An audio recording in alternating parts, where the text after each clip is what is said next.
ओं नमो भगवते वासुदेवाय। तृतीय स्कंध एकविंशाध्याय।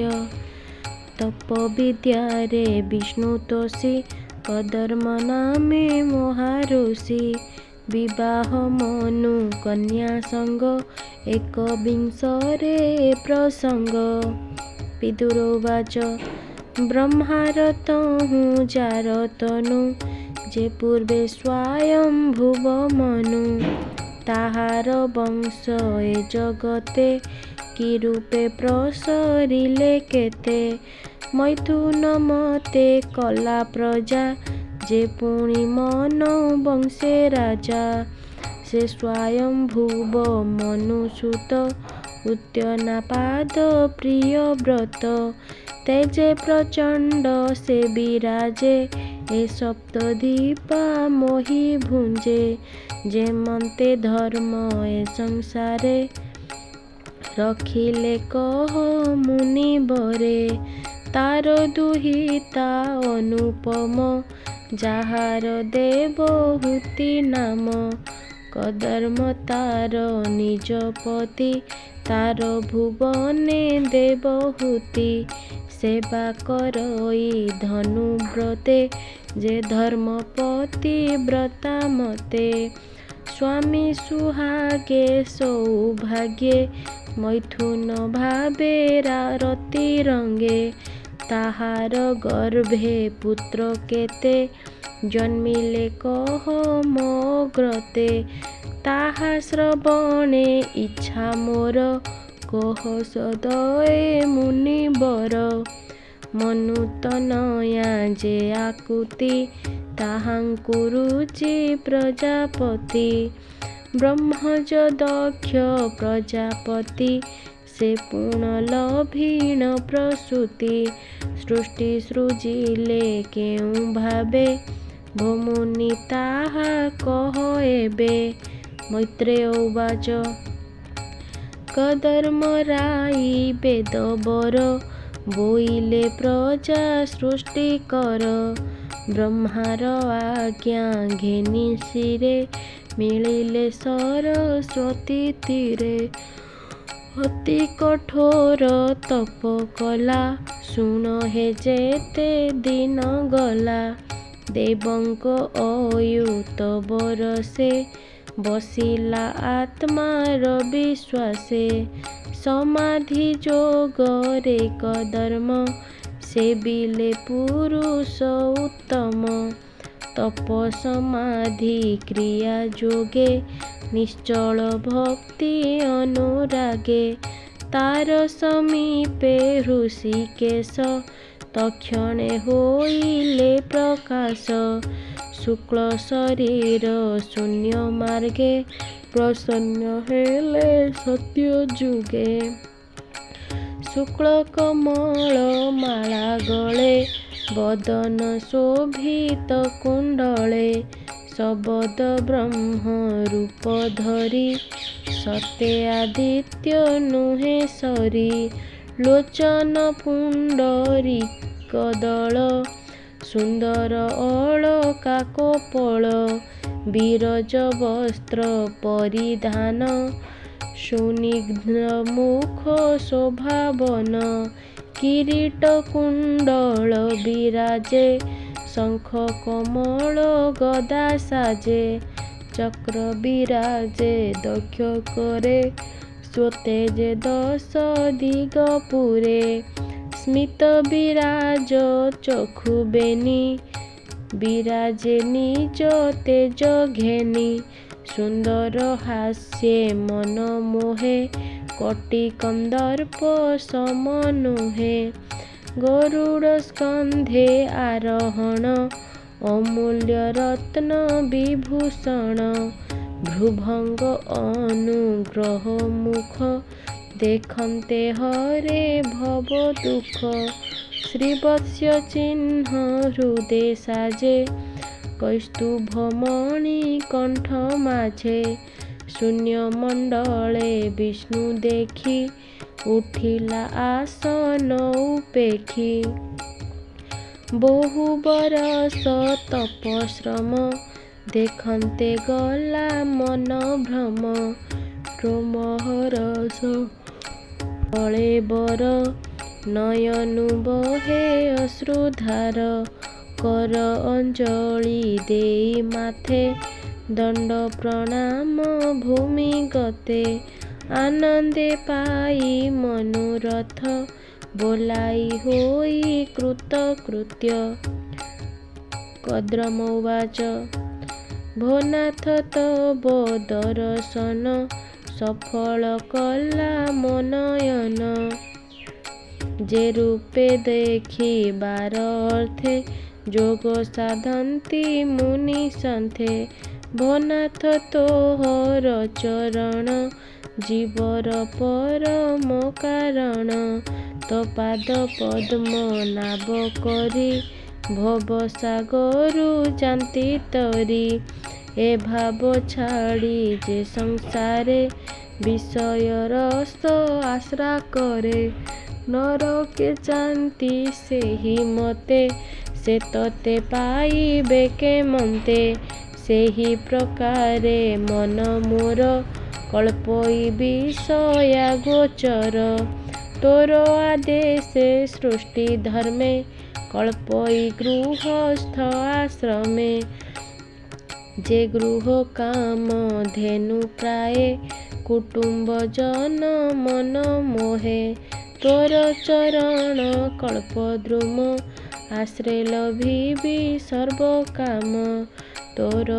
ଆଦେଶେ ସୃଷ୍ଟି ଜନ ଗୃହସ୍ଥ ଆଶ୍ରମେ ବନ୍ଧନ ମୁଁ ସେ ଲୋକଙ୍କୁ ଅନୁସରି ତୋର ଆଜ୍ଞାରେ ଦଇତାରି ତ ଅନୁଗୃହେ ମନୁ ରାଜା କଳ୍ପିବ ତାହାର ତନୁଜା ବଳି ନିବେଦି ଗୃହ ଧର୍ମେ ଯେମନ୍ତେ ରମିବି ଆଶ୍ରମେ ତ ପାଦ ତାପତ୍ରୟ ଛତ୍ର ଏକଥା ଜଗତେ ବିଖ୍ୟାତ ତ ରୂପ ଗୁଣ ଅବତାର ନିର୍ମଳ ବହେ ସୁଧାଧାର ତେଣେ ଲୋଭିତ ଯାର ଚିତ ସେ ନୋହେ କାଳ ଚକ୍ରେ ଗ୍ରସ୍ତ ତ କାଳ ଚକ୍ରର ମହିମା କେ କରିପାରେ ଗୁଣ ସୀମା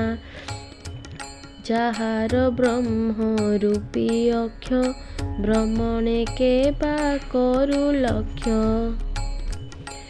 ତୃତୀୟ ଦଶ ଅର ହୋଇ ତ୍ରିଶତ ଷଷ୍ଠୀ ପୂର୍ବ ଯହିଁ ଅନନ୍ତ ପତ୍ର ଶଟ ନେମି ତ୍ରିନାଭି ଯହୁଁ ବ୍ୟଗ୍ରଗାମୀ ଏ ରୂପେ ଧାମେ ଅବିରତେ ପ୍ରାଣୀ ଆୟୁଷ ହରେ ନିତ୍ୟେ ଏମନ୍ତେ କାଳ ରୂପ ଯେହି ତ ଭକ୍ତେ ନ ପାରଇ ସେହି ତୁ ଏକ ରୂପୀ ଛନ୍ୟ ଦେହା ଜଗନ୍ମୋହିନୀ ତୋର ମାୟା ଏଣେ ଏ ସୃଷ୍ଟି ସ୍ଥିତି ଅନ୍ତ କରୁ ତୁ ଉର୍ଣ୍ଣ ନାଭିବତ କାମୀ ଅକାମୀ ମନ ପୂର୍ଣ୍ଣ करे ତ ପାଦ କଳ୍ପଦ୍ରୁମ ଏଣୁ ମୁନିଷ୍ଠା କାମ ବଳେ ନମଇ ତ ପାଦ କୋମଳେ ଭୋ ନାଥ ତୋହର ମହିମା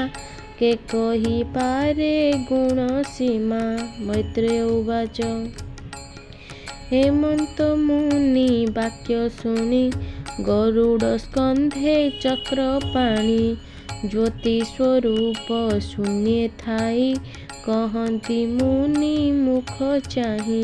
ଶ୍ରୀ ଭଗବାନ ବାଚ ଶୁଣ ନାରଦ ପ୍ରଜାପତି ସୁତ ମୁହିଁ ଜାଣିଲି ତୋର ଚିତ ତୁ ଯେଣୁ ପୂଜି ମୋ ଚରଣ କଳ୍ପିଲୁ ସୃଷ୍ଟିର କାରଣ ଅବଶ୍ୟ ତାହା କରିବଇ ମୋ ପୂଜା ବ୍ୟର୍ଥେ ନ ଯାଇ ତୁ ଏବେ ସାବଧାନେ ଶୁଣ କହିବା ତହିଁରେ କାରଣ ଯେ ପୂର୍ବେ ପଦ୍ମ ଯୋନି ତନୁ ସମ୍ଭୂତ ସ୍ୱୟଂ ଭୁବ ମନୁ ଏ ବ୍ରହ୍ମା ବର୍ତ୍ତେ ରାଜା ହୋଇ ପାଳଇ ସପ୍ତ ଦୀପା ମହି। ତାହାର ସତ ରୂପା ନାରୀ ରୂପେ କମଳା ନହେ ସରି। ସେବେ ନିଜନେ କରଥେ ତୋ ରୂପ ଦେଖିବାର ଅର୍ଥେ। ତୋହର ସମୀପେ ସାକ୍ଷାତେ ମିଳିବେ ବେନି ଦିନନ୍ତେ। ତାର ଦୁହିତା ଦେବହୂତି ରୂପେ ସମାନ ନୁହେଁ ରତି। ତାର ବୟସ ରୂପ ଗୁଣେ ଅପରେ କେ ଅଛି ପ୍ରମାଣେ। ତା ରୂପ ଅତି ମନୋହର ତୁ ତାହା ଅନୁରୂପେ ବର। ସେ କନ୍ୟା ସମର୍ପିବ ତୋତେ ଯେ ବିଧି ବିଧାନ ଉକତେ। ତୁମ ଚରଣେ ଚିତ୍ତ ଦେଇ ଯେତେ ବରଷ ତପେ ଧ୍ୟାଇ। ନିରତେ କଲୁ ଆତ୍ମା ଯୋଗ ଏବେ ବିଷୟ ଅନୁରାଗ। ମନୁ ଦୁହିତା ତୋର ସଙ୍ଗେ ନିରତେ ଭଜୁ ଅନୁରାଗେ। ସେ ତୋର ତୁଲେ କରି ଭାବ ନବୋଧା ଗର୍ଭ ପ୍ରସବିବ। ତାହାର ଗର୍ଭେ ତୋର ବୀର୍ଯ୍ୟେ ପ୍ରତ୍ୟକ୍ଷେ ଯେ କନ୍ୟା ଉପଜେ। ତାହାଙ୍କ ଗର୍ଭ ଋଷିଗଣ କଳ୍ପିବେ ବହୁତ ସନ୍ତାନ। ତୋହର ଗୁଣ ଅନୁପମ ହୋଇଲୁ ତେଣୁ ଉଷୋତ୍ତମ। ତୁ ଯେ ମୋ ଆଜ୍ଞା ଶିରେ ଧରି ମୋତେ ତୁ ତୀର୍ଥ ପ୍ରାୟ କରି। ଅଶେଷ କର୍ମ ଫଳ ଦେଇ ମୋତେ ପାଇବୁ ତେଣୁ ତୁହି। ଅଶେଷ ଭୂତେ କରି ଦୟା ତୋତେ ନ ଲାଗୁ ବିଷ୍ଣୁ ମାୟା। ଆତ୍ମାରେ ଜଗତ ଆରୋପି ତୁ ଯେ ମୋହର ଭାବେ ବ୍ୟାପୀ। ତପ ସାଧିଲୁ ଚିରକାଳେ ଏ ଘୋର ସଂସାର ଉଲ୍ଲଳେ। ତୁ ମୋତେ ଆତ୍ମାରେ ଦେଖିବୁ ଜୀବନ ସଫଳ ଲଭିବୁ। ମୁଁ ପୁଣି ପଶି ତୋର ବୀର୍ଯ୍ୟେ ସ୍ୱଭାବେ ବିଷ୍ଣୁ ଅଂଶ ତେଜେ। ତୋହର କ୍ଷେତ୍ରେ ମୁଁ ସମ୍ଭୂତ ହୋଇବି ଦେବହୂତି ସୁତ। ତତ୍ତ୍ୱ ସଂହିତା ପ୍ରଣୟନ କରିବି ହୋଇ ଅବତୀର୍ଣ୍ଣ। ମୈତ୍ରେୟ ଉବାଚ ଏମନ୍ତ କହି ମୁନି ଆଗେ ହରି ଚଳିଲେ ଶୂନ୍ୟ ମାର୍ଗେ। ଗମିଲେ ବିନ୍ଦୁ ସରୋବରୁ ନିର୍ମଳ ସରସ୍ୱତୀ ତୀରୁ। ସେ ନଦୀ ତୀରେ ପୁଷ୍ପବନେ ଗରୁଡ଼ ପକ୍ଷୀ ନାଦ ସ୍ୱନେ। ଭୃଙ୍ଗ ସମୂହେ ବାୟୁ ବହେ ଶୁଭଇ ସାମ ଗାନ ପ୍ରାୟେ। ଏମନ୍ତେ ଶୁଣ ହୋ ବିଦୁର ସେ ସ୍ୱୟଂଭୁବ ମନୁବର। ସୁବର୍ଣ୍ଣ ଆଚ୍ଛାଦିତ ରଥେ ଆରୋହୀ ପତ୍ନୀର ସମେତେ। ମଧ୍ୟେ ବସାଇ ଦେବହୂତି ଭୂମି ପର୍ଯ୍ୟଟନ କରନ୍ତି। ମିଳିଲେ କଦର୍ମ ଆଶ୍ରମେ ବିଷ୍ଣୁର କହିଥିବା ଦିନେ। ନିର୍ମଳ ସରସ୍ୱତୀ ତୀରେ ମିଳିଲେ ବିନ୍ଦୁ ସରୋବରେ। ଦେଖିଲେ କଦର୍ମ ଶରୀର ତପ ସାଧନେ କୃଶତର। ପୂର୍ବେ ଯେ ସରସ୍ୱତୀ କୂଳେ ବିଷ୍ଣୁ ମିଳିଲେ ଋଷି ମେଳେ। ଦେଖି କଦର୍ମ ଭକ୍ତି ଭାବ ତନୁ ପୁଲକ ପଦ୍ମନାଭ। ସ୍ୱଭାବେ ଭକ୍ତ ଜନ ବନ୍ଧୁ ନୟନ ଅଶ୍ରୁ ଜଳ ବିନ୍ଦୁ। ପଡ଼ିଲା ସରସ୍ୱତୀ ନୀର ତେଣୁ ବୋଲାଇ ବିନ୍ଦୁସର। ସେବନ ସାମାନ୍ୟ ନ ହୋଇ ଯହିଁରେ ପ୍ରଭୁ ଭାବଗ୍ରାହୀ। କଦର୍ମ ପ୍ରତି ଦୟା କରି ପତିତ କଲେ ନେତ୍ର ବାରି। ପୁଣ୍ୟ ପବିତ୍ର ସୁଧା ଜଳ ସ୍ୱଭାବେ ନିର୍ମଳ ଶୀତଳ। ଯେ ପୁଣ୍ୟ ଜଳ ମୁନିଗଣେ ସେବା କରନ୍ତି ଅନୁକ୍ଷଣେ। ପବିତ୍ର ଦ୍ରୁମ ଲତା ଘନେ ନାଦ କରନ୍ତି ପକ୍ଷୀ ଗଣେ। କ୍ରୀଡ଼ନ୍ତି ନାନା ବନ ଜୀବେ ଗଭୀର ଶୁଭେ ଭୃଙ୍ଗ ରବେ। ସକଳ ଋତୁ ଫଳ ଯହିଁ ପୁଷ୍ପ ପଲ୍ଲବ ବିରାଜଇ। ମତ୍ୱ ମୟୂର ଯୂଥ ଯୂଥ କୋକିଳ ରାବ ସୁଲଳିତ। ପ୍ରମତ୍ୱ ଭ୍ରମର ନିକରେ ନାନା ପ୍ରକାରେ କ୍ରୀଡ଼ା କରେ। କଦମ୍ବ ଚମ୍ପକ ଅଶୋକ ନାଗକେଶ୍ୱର କୌରବକ। କରଞ୍ଜ ପନସ ଆସନ କୁନ୍ଦ ମନ୍ଦାର ଚ୍ୟୁତବନ। ହଂସ କାରଣ୍ଡ ପନ୍ତି ପନ୍ତି ଜଳ କୁକୁଟ ରାବ ଦ୍ୟନ୍ତି। ଚକରେ ଚକ୍ର ବାକବାଣୀ ଅତି ଗଭୀର ପରିମାଣୀ। ଗୟଳ ଶଲ୍ୟକ କୁଞ୍ଜର ତରକ୍ଷୁ ହରିଣ ଶୂକର। ବାନର ଗୋଲାଙ୍ଗୁଳ ସାଜେ ନକୁଳ କସ୍ତୁରୀ ବିରାଜେ। ସେ ତୀର୍ଥ ବରେ ଆଦି ରାଜା ରଥେ ମିଳିଲା ମହାତେଜା। କଳତ୍ର ଦୁହିତା ସମେତେ ପ୍ରବେଶ ହେଲା ରତ୍ନ ରଥେ। ଦେଖିଲା ମୁନିଙ୍କ ବଦନ ସ୍ୱଭାବେ ହୂତ ହୁତାସନ। ସ୍ୱଭାବେ ଘୋର ତପ ତେଜେ ସୁନ୍ଦର ଶରୀର ବିରାଜେ। ବିଷ୍ଣୁ ଦେଖିଲେ ଯା ଶରୀର ସୁନ୍ଦର କେତେ କମାତର। ଅମୃତ ତୁଲ୍ୟ ବିଷ୍ଣୁ ବାଣୀ ସେ ମୁନି କର୍ଣ୍ଣେ ପଥେ ଶୁଣି। ରୋମ ପୁଲକ କଳେବର ନେତ୍ରେ ଆନନ୍ଦ ଅଶ୍ରୁଧାର। ଶିରେ ସୁନ୍ଦର ଶହେ ଜଟା ବସନ ଚାରିଣୀ କାଛଟା। ସେ ମୁନି ମଳିନ ଯେ ଗାତ୍ର ରତ୍ନ ଯେ ସନେ ଅସଂସ୍କୃତ। ଏମନ୍ତ ଦେଖି ନୃପମଣି ସଙ୍ଗତେ ନିଜ ପତ୍ନୀ ଘେନି। ରଥୁ ତୁରିତେ ଅବତରି ମୁନି ସମୀପେ ଦଣ୍ଡଧାରୀ। ମିଳିଲେ ଯୋଡ଼ିବେନି ପାଣି ପାଦେ ପ୍ରଣାମ କଲେ ପୁଣି। ଦେଖି ଉଠିଲେ ମୁନି ବେଗେ ଆଶିଷ କଲେ ମନ୍ତ୍ର ଯୋଗେ। ବିଷ୍ଣୁ ଆଦେଶ ଗୁଣି ମନେ ଆନନ୍ଦେ ଉଲ୍ଲଳ ଲୋଚନେ। ପୂଜିଲେ ବସାଇ ଆସନେ କହନ୍ତି ଅମୃତ ବଚନେ। କଦର୍ମ ଉବାଚ ତ ଆଗମନେ ନୃପବର ଧନ୍ୟ ଏ ଆଶ୍ରମ ମୋହର। ତୁମ୍ଭ ଭ୍ରମଣ ଏ ଜଗତେ ସାଧୁଜନଙ୍କ ରକ୍ଷା ଅର୍ଥେ। ଅସାଧୁ ଜନ ବିନାଶନେ ନିଶ୍ଚଳେ ଧର୍ମର ସ୍ଥାପନେ। ରବି ଶଶାଙ୍କ ଅଗ୍ନି ଯମ ଇନ୍ଦ୍ର ବରୁଣ ବାତ ଧର୍ମ। ଏ ଅଷ୍ଟ ଦିଗ ପାଳ ତେଜ ଏଣୁ କ୍ଷତ୍ରିୟ ଅଷ୍ଟଭୁଜ।